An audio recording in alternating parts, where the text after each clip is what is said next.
Everybody, my name is Shipra Tiwari. बहुत बहुत स्वागत है मेरे प्यारे बच्चों। कैसे आप लोग? उम्मीद कर रही हूँ बहुत ही शानदार, जबरदस्त और जिंदाबाद हैं। और अगर आप 10th और 12th का बोर्ड एग्जामिनेशन दे रहे हैं और अभी तक भी इनके इन चेंजेस के बारे में अगर आपको नहीं पता है तो मेक श्योर कि ये वीडियो आप आखिर तक देखिए, क्योंकि ये चेंजेस आपको जानना समझना बहुत ज्यादा जरूरी है। बिना डिले किए मैं इस वीडियो को आगे बढ़ाना चाहती हूँ because it is very very important video. सबसे पहले सीबीएसई ने जो पहली मुहिम अपनाई है कि पहले जो आप कुछ भी मत नहीं पढ़ के जाते थे और लॉन्ग आंसर में कुछ भी लिख के पन्ने भर भर के लिख कर आते थे, अब ऐसा कुछ भी नहीं होने वाला है। सीबीएसई बहुत ज्यादा पर्टिकुलर हो गया है। जो पेपर का पैटर्न जो है उसने थोड़ा सा बदला है। अब जो है उसमें दिमाग लगाने वाली चीजें बहुत आएंगी। अब क्या होता है कि हम एक नंबर वाले क्वेश्चंस और एमसीक्यू क्वेश्चंस में हम अपना जो है फालतू की जानकारी नहीं लिख सकते हैं। 1-2 नंबर में क्या ही लिखोगे यार, जितना जो है सही वो है। तो उन्होंने क्या किया है कि लॉन्ग आंसर क्वेश्चन का ब्रेक डाउन कर दिया है, जिससे जैसे मान लो लॉन्ग आंसर 5 नंबर का आता था तो 5 नंबर के एक नंबर के क्वेश्चन एक क्वेश्चन के अंदर होंगे। समझ रहे हो बात को?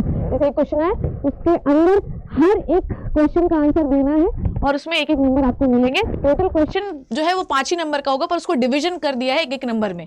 तो जिससे क्या होगा कि जो ट्रांसपेरेंसी वो और ज्यादा होगी। टीचर्स को उतना क्वेश्चन पढ़ना नहीं पड़ेगा। जो भी आप सही सही लिखोगे, गलत गलत लिखोगे, वो तुरंत ही दिखाई दे जाएगा। ठीक है, तो ये हुआ है लॉन्ग एंड शॉर्ट आंसर पे। तो सीबीएसई जो है वो constructed response question, short and long answer question दोनों क्लासेस के लिए रिड्यूस करने वाली है। मतलब भर भर के पेपर वाला जो पैटर्न था, लिखने वाला पैटर्न था, वो रिड्यूस हो गया है। अब आपको सब डिविजन्स में पेपर इस बार देखने के लिए मिलेगा। और ये न्यू एजुकेशन पॉलिसी के तहत ही आता है कि स्टूडेंट्स को रट्टाफिकेशन नहीं कराना है, स्टूडेंट्स के दिमाग को बढ़वाना है, स्टूडेंट्स को अक्लमंद बनवाना है, ताकि भविष्य में चलकर वो समाज में कुछ अच्छा कार्य कर सके। नेक्स्ट है, जैसे कि आपको पता है ये लास्ट ईयर से भी चल गया है, पर इस बार आपको ये और देखने के लिए मिलेंगे competency based question. The questions which are based on the real life examples. ठीक है, जो भी रियल लाइफ में आपके एग्जांपल्स होते हैं, और वो आपको ना नॉर्मल किसी सैम्पल पेपर में आप उस टाइप के क्वेश्चंस को प्रैक्टिस कर सकते हैं, पर ये कॉम्पिटेंसी बेस्ड क्वेश्चन जो होते हैं ये बिल्कुल नए बनाए जा सकते हैं और अलग अलग टाइप के बनाए जा सकते हैं। तो आपको मतलब इस टाइप के क्वेश्चन आप डिफरेंट सैम्पल पेपर्स में कर सकते हैं। वो बहुत ग्राफ वाले, ये वाले, वो वाले, इवन मैंने आपको सैम्पल पेपर में करा भी रखा है, तो सैम्पल पेपर जरूर देखना। 2 तो मैंने करा रखे, उसमें कराए ही वाले क्वेश्चन। तो कॉम्पिटेंसी बेस्ड क्वेश्चन का जो नंबर है वो आपको इस बार बढ़ता हुआ दिखाई देगा। केस बेस्ड में भी आपको मैंने बताया कि दिमाग लगाने वाले केस बेस्ड आएंगे, और जो बच्चा कंसेप्ट को अच्छे से सीख के जाएगा उसी को ये सवाल बनेंगे। और जो बच्चा कंसेप्ट नहीं सीख के जाएगा ना बेटा, उसको ये सवाल तो बनने से रहे। तो ये बात आप विशेष तौर से याद करके जाइएगा। समझ रहे हो बात को? ठीक है। नेक्स्ट है कि भाई increase weightage of the increase. पहले क्या होता था, जो आपके इंटरनल असेसमेंट है उनका जो वेटेज होता था वो 30% के आसपास होता था। इस बार इंटरनल वेटेज 40% कर दिया गया है, और सीबीएसई इस बात पे बहुत ही ज़्यादा स्ट्रिक्ट हो चुका है। और इंटरनल असेसमेंट में पहले हम जो है अपने टीचर को बेवकूफ़ बना देते थे और उनसे जो है 40 नंबर बिना प्रोजेक्ट फाइल बनाए, बिना प्रोजेक्ट बनाए, बिना लैब मैनुअल बनाए, बिना एक्सपेरिमेंट किए, बिना प्रैक्टिकल दिए पा जाते थे, कोई दिक्कत नहीं थी। पर इस बार जो है स्कूल भी बहुत स्ट्रिक्ट हो गया है, सीबीएसई भी बहुत स्ट्रिक्ट हो गया है। तो ये जो 40% मार्क्स हैं ये आपके टोटली आपके स्कूल के हाथ पे हैं। अब मैंने फिर बताया कि कुछ भी हो, है ना, सीबीएसई कितना भी कठिन हो जाए, कितना भी डिफिकल्ट हो जाए, पर ये 40% मार्क्स ना ये तुम्हारे हाथ में है। तो सब कुछ तो तुम्हें करना ही पड़ेगा, पर साथ में टीचर्स के साथ रिलेशंस आपके बहुत अच्छे होने चाहिए, क्योंकि इंटरनल असेसमेंट पूरा टीचर ही भेजता है।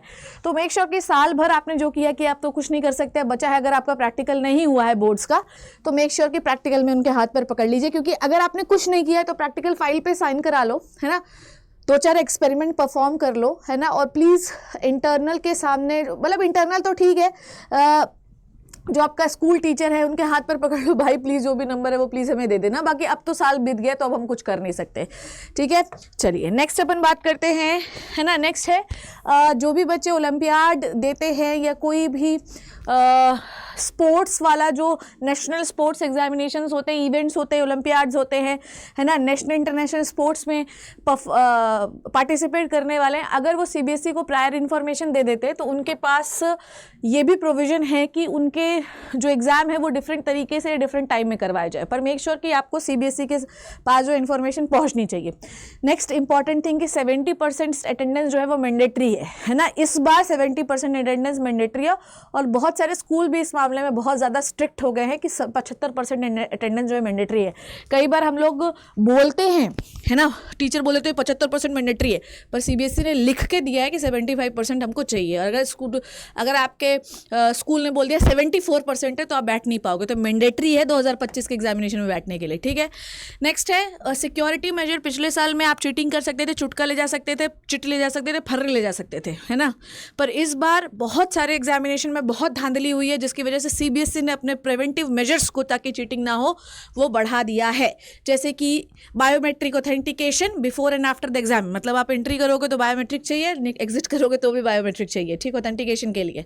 सो ये कुछ प्रिवेंटिव मेजर्स है जो सीबीएसई फॉलो करेगा प्यारे बच्चों। और मैं आपको बता दे रही हूँ कि अगर आप बहुत सीरियस हैं पढ़ने के लिए, तो यहाँ पर मैं आपकी पूरी बायोलॉजी की तैयारी कराऊंगी। डोंट वरी, वन शॉट्स भी हम करेंगे। #बोजो आर्मी जिंदाबाद, हम बहुत अच्छा परफॉर्म करेंगे।